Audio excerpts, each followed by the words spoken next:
Love is our true divine nature, and our heart serves as the intersection of the spiritual and physical, connecting our soul with our body as the conduit for anchoring our divinity onto the earth plane.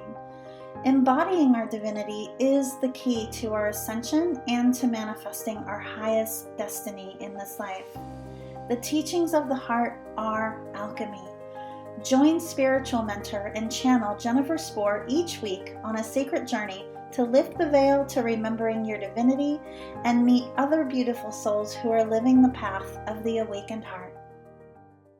Hello, everyone. I am super excited to share the guest I have with you today. Her name is Kaki Lee, and she is the creator of Cash Flow Queen, where she teaches women how to make calm, consistent cash flow from the US stock market starting from day one. She also leads the lazy wealth movement, helping women build wealth without burning out so they can have more time, freedom, and choice. I love that. Welcome. Thank you for having me, Jennifer. I know. I'm so thrilled to have you, and thank you for agreeing to come on as a guest. Um, the lazy wealth movement, let's start there. What led you to this path? For me, I used to be a pharmacist before doing all these things. I was managing the hospital pharmacy at the Children's Hospital here in Perth, Australia. And I worked hard. I used to work very hard, and work was my baby until I had real babies. So there was like I'll bring work home and I'll just be constantly doing and doing and doing. And then I had babies, and it was like, oh, it didn't feel right to go back to work, but then what do I do? Mhm. And then I started going down the entrepreneurial path. And when you first start, there's so much noise on the internet, right? And it's like, you need to hustle and work, 16 hours. I had a coach tell me you have to work 16 hours back to back coaching calls to make it. And I was going, oh my God, that just Oh, was no. giving me No. anxiety. And then you have the ones that are like, you just flow into it. So I was like, Yeah. okay, right, we kind of need that balance. So I went from really masculine do to then I'm like, okay, well, I think I need to go to this flow energy. And nothing was working. And so just trying to find that balance. And now I think I've had so much periods of time where I pushed so hard, and then so I had to withdraw and go into my cocoon. And when I go into my cocoon, I'm like, I actually really enjoy not doing much, but I also like to make money. So Yeah, that sounds what good to is me. there that I can do that doesn't require me to do much and make money? So that's why I've brought this lazy wealth movement. It's still, quite new, and I'm, really, um, I don't know what the word is, um, really defining it at the moment. So for me, it is with my share trading, not doing much and actually having the time freedom to do whatever I want for the rest of the day. It takes me an hour a week. So I think that's pretty good to, for making money, an hour a week. And then the rest of the time I do whatever I want. And one of them, obviously, building my business, looking after the kids, running the household. So all those things. Yeah. I love what your movement Mm. symbolizes, right? And we could probably have a whole entire episode just centered around redefining our relationship to lazy and what it even means, right? Because Yeah. when we are aligned, when our energies and our being is aligned with doing things that we enjoy also, it doesn't feel like work either. You know what I mean? So, and that's not necessarily being lazy. And like if you're spending time doing something like what you do, something that you enjoy, you're also more efficient at it Yes, because you're definitely. leaning into what you're doing, right? Yeah. Lazy isn't doing nothing. So even when I was cocooning, I mean, I still have to look after the kids, right? So it's doing things that feel good to you, that actually take you forward, but doesn't feel like you're constantly anxious about having to do things all the time. Mm. So it's, the cliche, work smarter, not harder, Yeah. but also finding things where, it really doesn't take a lot of effort because the more force you put in, the more resistance there is. Yeah, absolutely. I love that. I love what it symbolizes. And that anxiousness comes from, a lot of the time, comes from those constructs, right? That societal programming around that we need to be showing up a certain way, or that we have to be constantly physically doing something in order to receive something or achieve what we desire, right? And it's just not true. I mean, yes, there is always an element of the necessity to take physical action because that's just part of manifestation. That's just part of creation, right? Yeah. But we have just, most of us have been conditioned, right, to believe that we need to be in that just, I don't know if it's not really a word like but what keeps coming forward is over masculinized. Like it's not We can even make the that a right new word. word. Yeah. It's just what's Yeah. coming forward, but that's what we've been taught. So, and it is really, in my experience and with others I've supported as clients as well, it's an ongoing journey to, unravel that essentially. And it's not about like reprogramming yourself. It's about remembering the truth of who you already are, like free of those constructs. Yeah. And it's very much,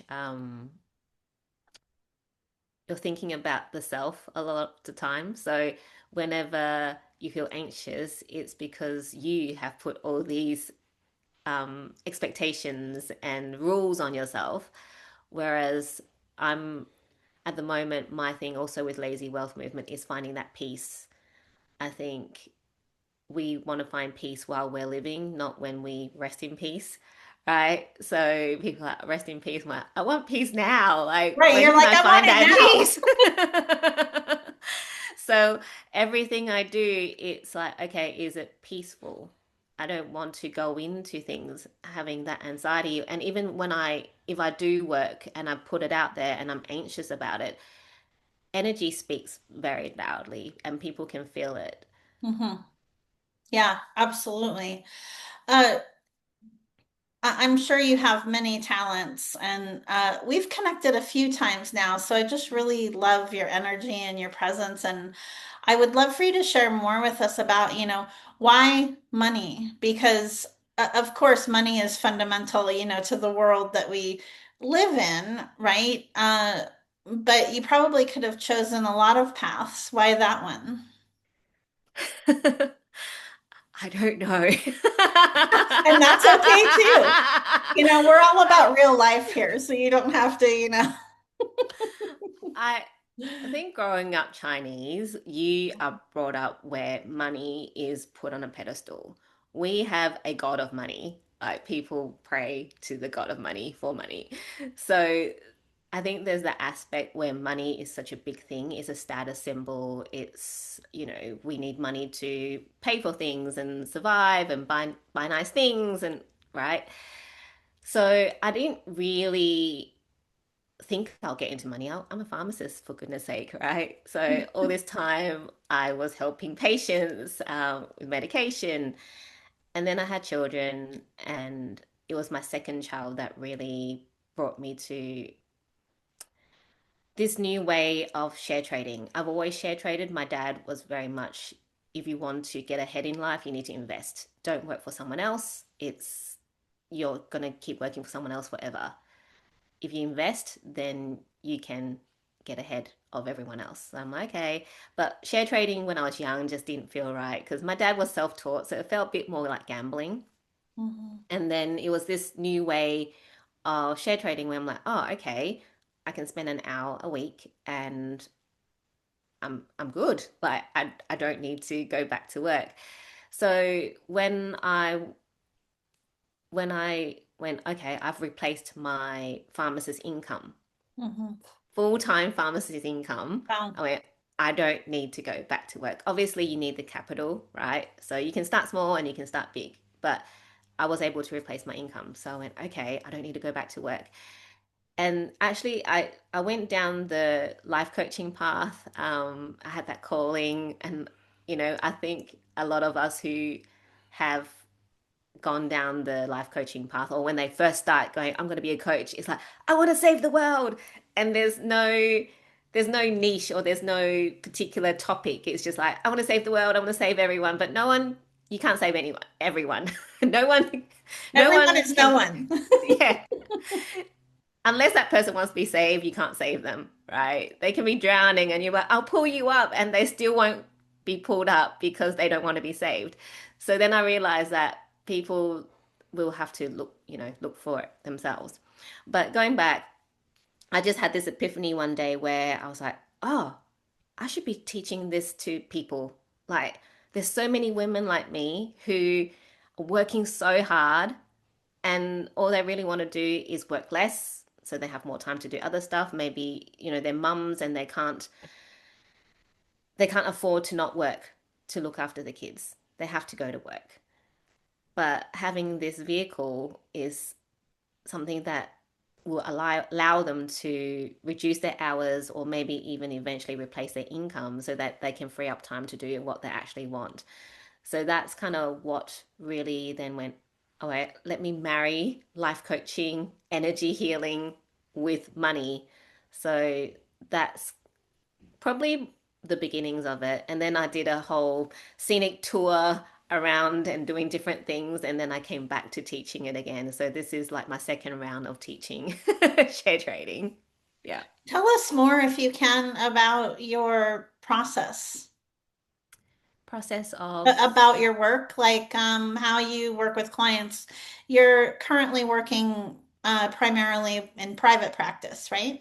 yeah, I Yeah. was doing group coaching, but I really felt the one-on-one felt really intimate, and I can go so much deeper because with how I teach share trading, yes, I teach the strategy, which is what you see everywhere with people teaching share trading, is the strategy, but I also bring in the mindset work and the energy work, because 80% of your success is actually the mindset and energy work. So, what I do is I teach the strategy, and then once they start trading, whether it is in a paper simulated account or whether it's in their real life account, the emotions start coming. And then that's when we really work on it. And that's when they can go, oh, okay, I need to stop being so emotional. It's I think when you do healing work, there's a lot of like feel your emotions, and we do that. But when you actually are share trading, you need to take the emotions out of it. Mhm. So we need to work on that. And also, I'm also very a big believer of intuitive trading. So yes, we look at the charts, we look at everything, make sure it's okay, but then we ask, is this actually a trade that I'm meant to do or place, and go from there. Because what I found is everything can look good, and if it's not right for you, then things can go to shit. And I have, oh, sorry, am I allowed to curse on your It's podcast? fine. Go. So that's what I found with not so initially I just thought it was me. I thought I was like, oh, this must be a khaki problem. But as I was teaching, and then I, speaking to the community of when I learned share trading and also reading books, the really good share traders are the ones that listen to the intuition, the ones that don't get emotional, that um, risk manage. Like, they don't go in blindly. So my process is very much strategy, mindset, energy, intuition, risk management combined. It can come in different ways, like during the process, because everyone learns differently. So I match people to where they are. Yeah. Yeah. I love that you take such a holistic approach to that. I think that's so important because everything is interconnected. Nothing is separate. Again, we have, live in a society that thrives on separation, right? The constructs and the way that things are managed. And we can see clearly, especially with what's currently happening in the world, how well that has not worked, you know? So, one of the reasons why I wanted to have your amazing light on this show too, because to share your approach, because money really is such a hot button for so many people. And I'd love for you to share a little bit more about, in your experience, why the emotion comes forward so prominently, excuse me, because um I know that, I do know that a lot of people, we all have stories about money, right? What we were taught about it and our relationship to it. I think it's exactly what you said. The emotions come up because it's a mismatch to what we expect. So for me, I was brought up actually with no money problems. Like money was always easy until I actually started entrepreneurship. And then I went, oh, this is really hard. And then when share trading came in, it shattered everything I ever knew because money, I've always had to work for money. That's what we've been taught. You know, everyone here, well, I can't say everyone, but most people have been taught to go, okay, I work and then I get money. I exchange time for money. So Mhm. when you start share trading, it's like, oh, I click three buttons and I've made money. And it just completely dismantles everything that people know. So the emotions come up. My actually, this is a really good example. My one of my clients, she started share trading with me actually about 2 months ago, and after her first trade, she was like, all these emotions are coming up. She just couldn't stop crying. She goes, I just like my brain, my whole being is trying to process like she's like, I worked so hard. I built an import export business. It took me 5 years, and now I just click two buttons and I made money. She's like, it just doesn't compute. Like, so all the emotions, it's because it's dismantling everything that you've been taught that you believed about money. And money also, because everyone always wants more money. So there's this such a big attachment to money. So with share trading, you can't be too attached. And it's a lesson that I am still constantly learning. Like it gets better and better, but sometimes when you're in it and you start being greedy because you're like, oh, this is so easy, I want more. And then that's when, okay, the greediness doesn't work. Is the energy of greed doesn't work. You need to be in there playful. Oh, okay, like, yeah, how can I make more money? But when you're like, I'm just going to go in and make a quick buck, things always just go downhill somehow. Who knows how it all works, right? With the energy, but it does do that.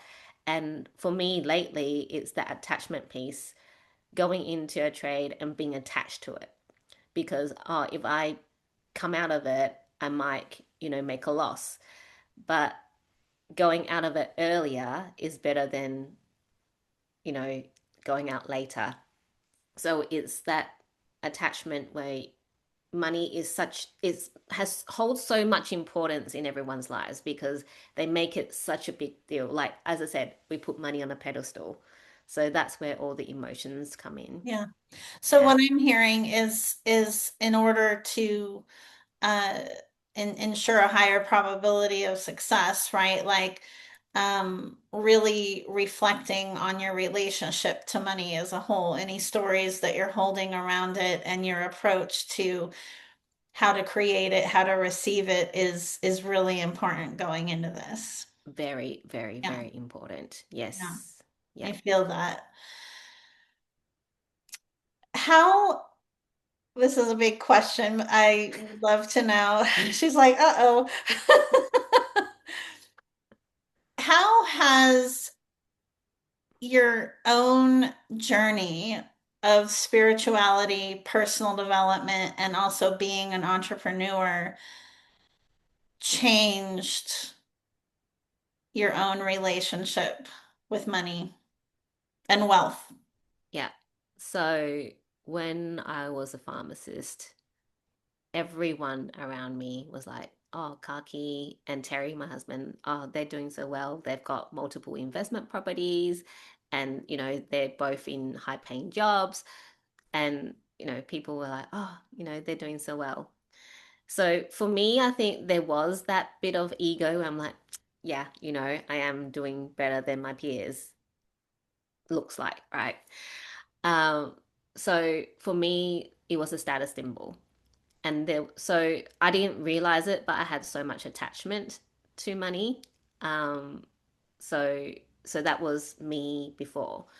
Going into the personal development spiritual journey, I think when you're online, I think we spoke about this before when we caught up last time, was you see the coaches like, I'll help you make 10K months, I'll make you make 100K months. And which is great, and I'm sure, there's a lot of people that do, but there's a lot of people that also don't. But it also gets into your head, oh, I'm supposed to be making 100K months, or I'm supposed to be making 10K months if I'm a coach, otherwise I'm a complete failure. So then that's when you start hustling because you need to follow, the 100-step plan so that you can make that 10K or 100K a month. So then that's when I'm like, oh, okay, my attachment to money actually increased actually when I first started, because there was like, well, I'm not a pharmacist anymore. I need to make money Mm-hmm. doing this.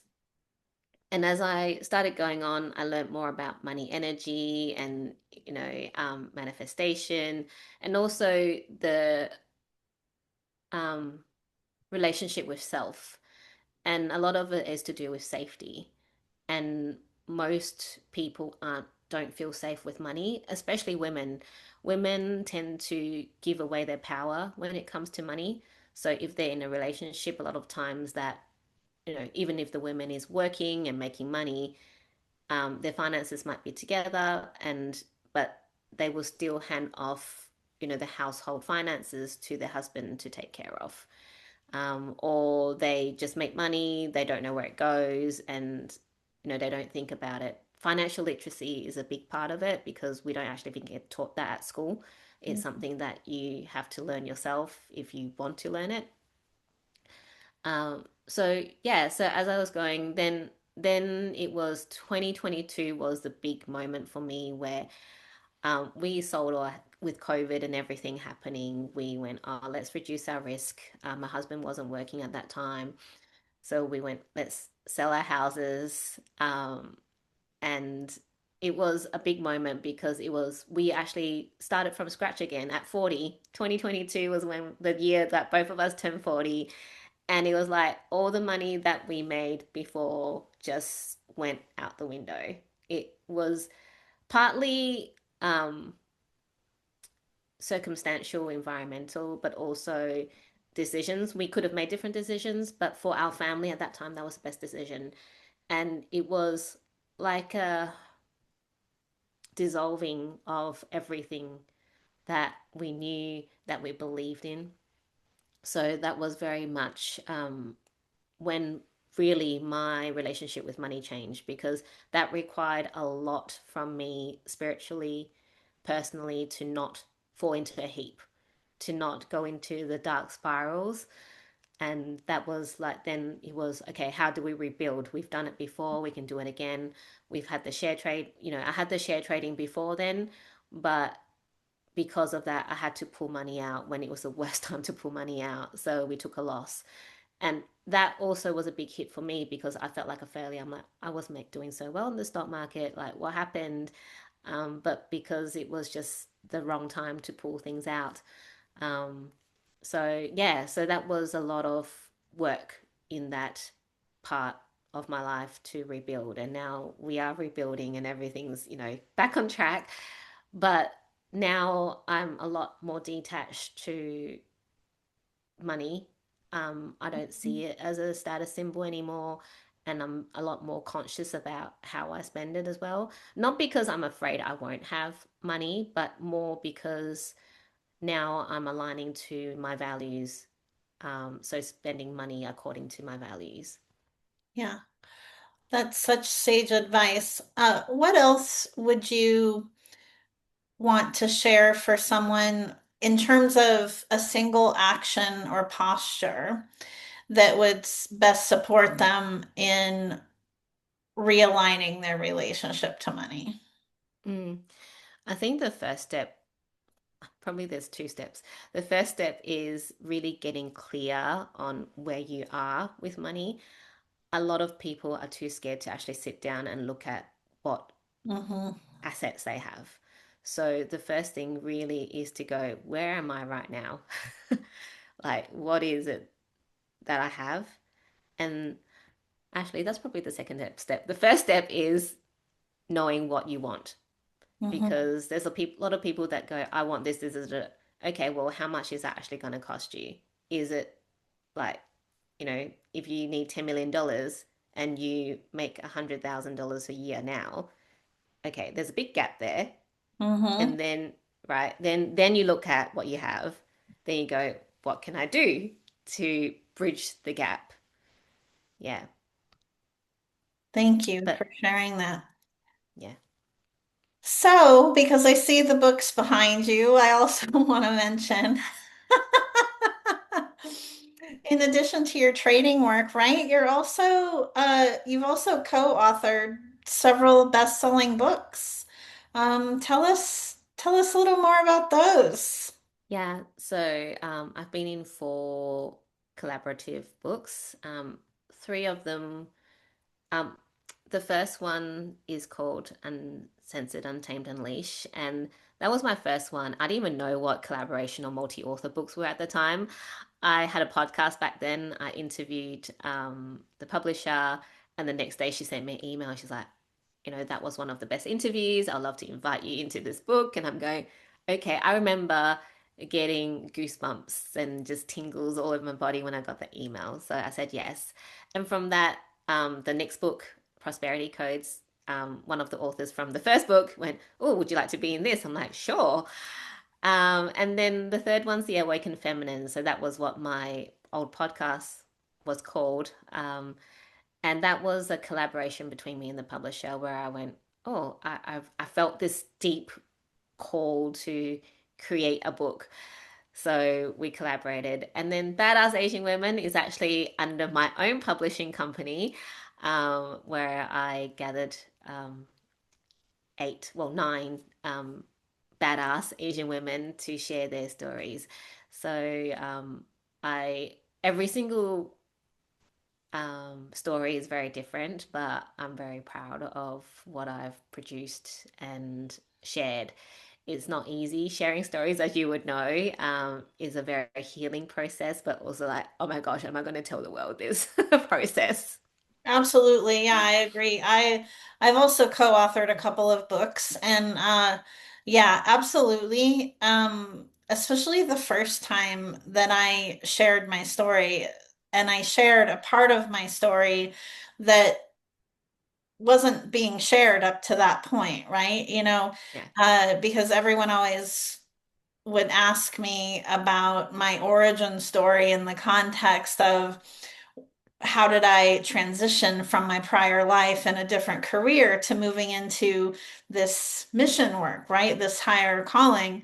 But that first story was further back, clear from when I was a child. And yeah, the first time sharing that publicly and the first time of being part of a project like that, it was extremely healing. yeah, It was a really, definitely. really profound experience. I highly recommend to anyone listening that if you're feeling called to share your story, definitely look into pursuing that. And I'm sure between both of us, do you still have is your publishing company still active? No, No. I published one book, and then right now it's not something that I'm feeling called to do, Yeah. even though I've had a few books kind of drop in, but yeah, very much focusing on the share trading. Yeah, absolutely. I'm sure definitely myself, and I'm sure you do too. So anyone who from this is feeling called to share their story, I have lots of referrals for publishing Same. companies. Yeah, that we can connect you with. So I love that so much. And Kaki, what else are you feeling intuitively guided to share with us in this now moment? Hmm. I feel like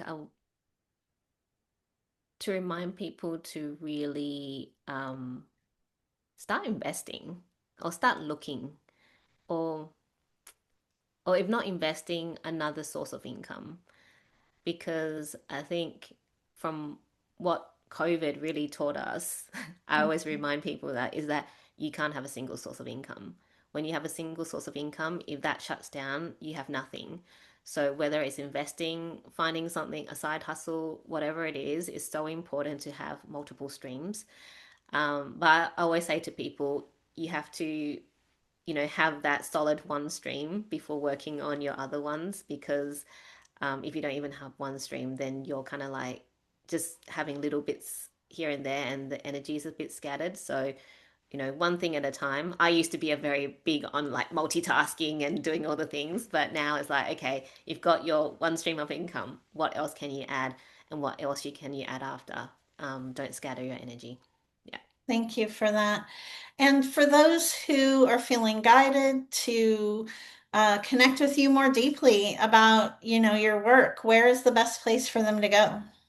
You can find me. I'm probably more on Facebook than Instagram, but the handle's the same. It's Kaki Lee, so KAKILEE 888, and you'll find me there. Awesome. And we will have your information included in the show notes as well. And Kaki, what a treat to have you on today. And thank you so much for just sharing your wisdom and your journey and your work as well. It is so important for us, for more women to have more money, right? So Yes. they can create more space to experience more of what they love in their life and to give back as well. And so, such an important conversation that we had today. Thank you. Thank you so Yeah. much. Thank you so much for having me. Thank you for listening to Path of the Awakened Heart. Be sure to subscribe to the podcast on Apple Podcasts or pathoftheawakenedheart.com so you never miss an episode. To learn more about living with an awakened heart and navigating your ascension journey, visit me at jenniferspore.com.